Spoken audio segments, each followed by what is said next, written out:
Dallas Cowboys history has opted to retire, sources told our Todd Archer. Martin met with owner and general manager Jerry Jones on Thursday to inform him of his decision. Martin was a 9-time Pro Bowler selection in 11 years with the Cowboys and first-team All-Pro pick 7 times, which puts him in some elite company with the Dallas Cowboys. The Cowboys lost one key player, but good news, salary cap expanding next season, of which Micah Parsons gave us the LFG when he quote tweeted our Dan Graziano. The cap will have increased by more than $53 million over the next 2 years. Okay, so we're going to play a game with Bill Barnwell, Fit the Bill. You're going to give us a 5-step plan for the Dallas Cowboys to fix them. I'm impressed you can do it in 5 steps. So fit the bill, starting with 1. Bill Barnwell, take it away. Number 1, we are re-signing Micah Parsons. This one is easy. He's one of the best defensive players in football, and we're actually going to reduce his cap hit from $24 million on his 5th-year option when we do re-sign Micah Parsons. You're starting there on the defense. Obviously, he's going to get a big contract, but you want to keep your stars around. Dak, CeeDee Lamb, Micah Parsons are your 3 stars on the defensive side of the football. Number 2, we are moving to add some salary cap space here. We're going to restructure Dak Prescott and CeeDee Lamb. This is not an exaggeration, this is going to create $60 million in cap space for the Cowboys. Those guys are sticking around. They're your core. Whether Cowboys fans like it or not, Dak Prescott's going to be there for years to come. Add the Micah Parsons restructure. We're looking at probably $65 million in cap space. That's a lot of money to work with, and we're going to need it for steps 3, 4, and 5 in this plan.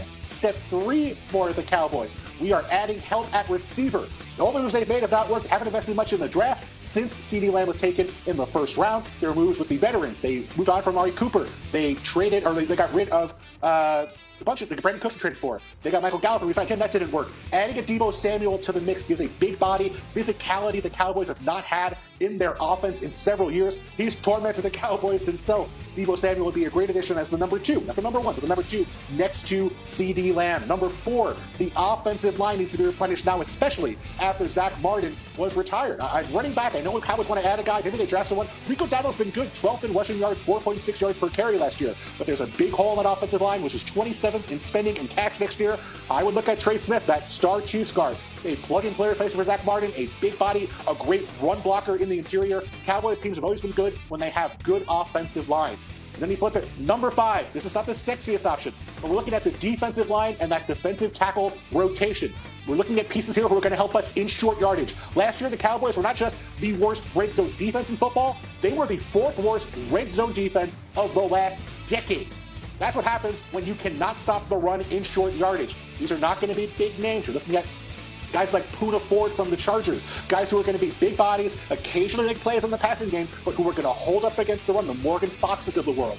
Build that depth, build that defensive line, and get the Cowboys strong on the line of scrimmage to help get them back to where they were at their peak. Oh, that's it? Okay. 5-step plan. That's it. We just picked the whole show. All right, well, That's the whole show. that's all they have to do. That's all? Then I think they're well on their way. D. Wood. Yeah. So I would love to get into all 5 of those, but Bill Barnwell did a great job of it. Yeah. So maybe add number 6. Like, what do you want to see Jerry Jones do this offseason to get them back into the conversation? Well, Bill had already referenced it. When the Cowboys were good, they were elite in the trenches. So I would start, how about impending free agent and Trey Smith, the guard from the Kansas City Chiefs? You know, when you look at the Kansas City Chiefs offensive line, it was really the interior that was the elite part of that offensive line. So bringing in a guy like Trey Smith to help fortify the Cowboys' interior of their offensive line, I think will go a long way towards rebuilding and reestablishing a line of scrimmage with the Dallas Cowboys. Yeah, because when you look at their heyday recently, and by heyday I mean winning the division, making the playoffs, Zack Martin, who just retired, he was out there. They always drafted up front back in the teens of the 2000s of Jeff Darlington. That made them contenders year in and year out for that division. It just hasn't been that way. So in your mind, how close are the Cowboys to going with the 5-step plan and being contenders?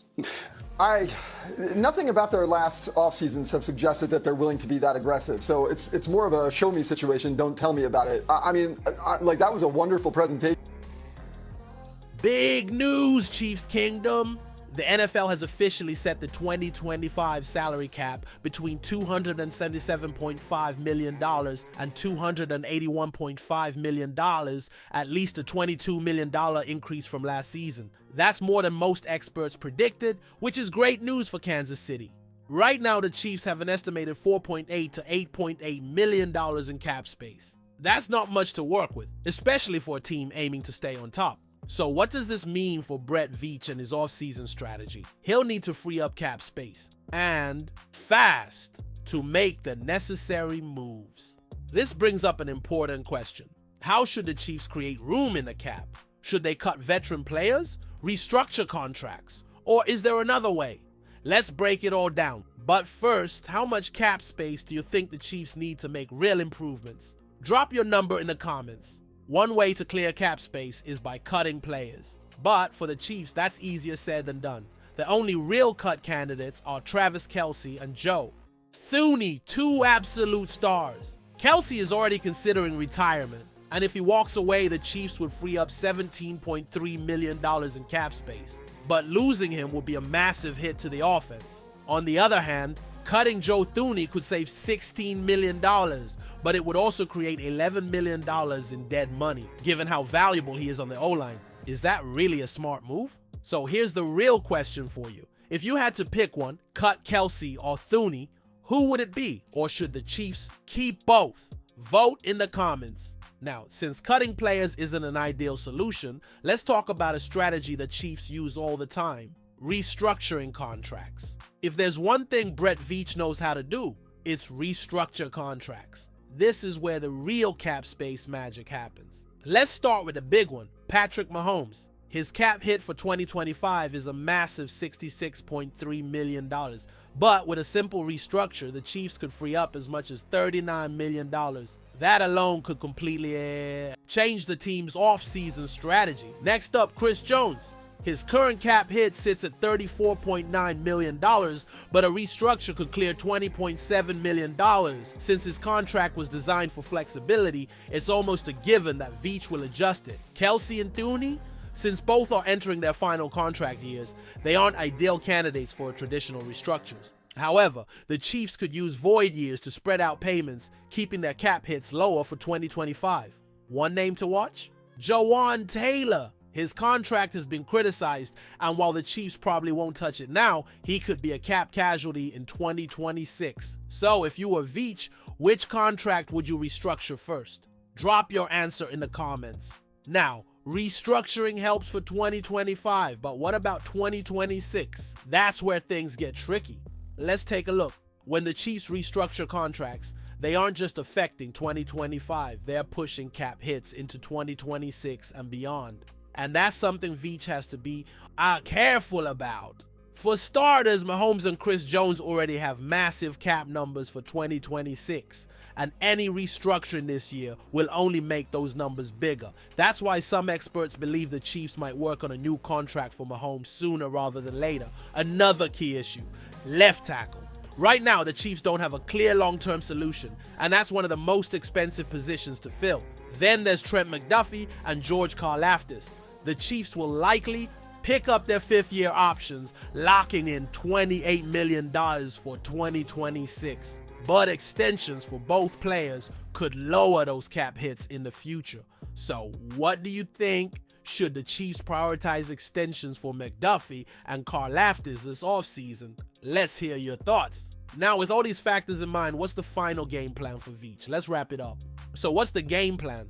Don't expect drastic cuts. Instead, Veach will likely focus on restructuring key contracts, especially for Mahomes and Chris Jones, to free up cap space while keeping the long-term picture in mind.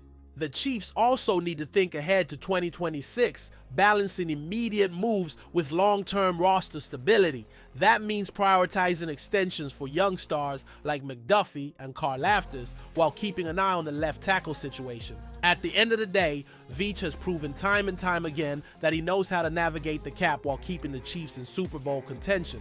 Now, let's hear from you. If you were Veach, what would be your #1 priority for the salary cap? Drop your thoughts in the comments, and don't forget, stay locked into Total Chiefs for the latest updates on the offseason moves.